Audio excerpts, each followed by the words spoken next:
Mahigit 733 million pesos na lang ang inirekomendang budget ng Office of the Vice President sa 2025 patapos tapyasan ng House Committee on Appropriations na mahigit 1 bilyong piso.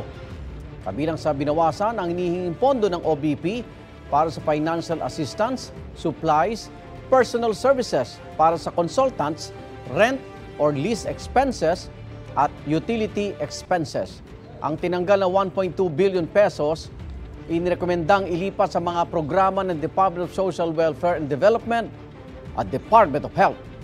Wala pang pahayag ang OBP kaugnay nito pero nauna nang sinabi ni Vice President Sara Duterte na nakahanda silang magtrabaho kahit walang budget.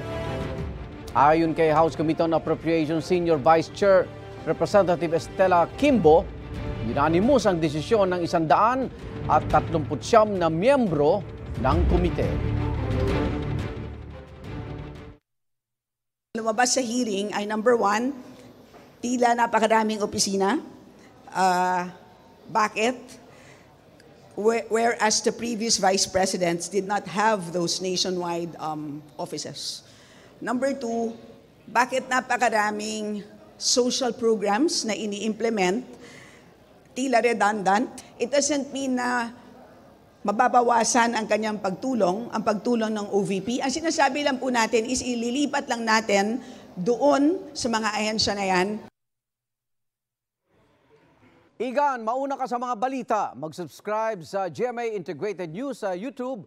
Sa mga kapuso abroad, subaybayan nyo kami sa GMA Pinoy TV at sa www.gmanews.tv.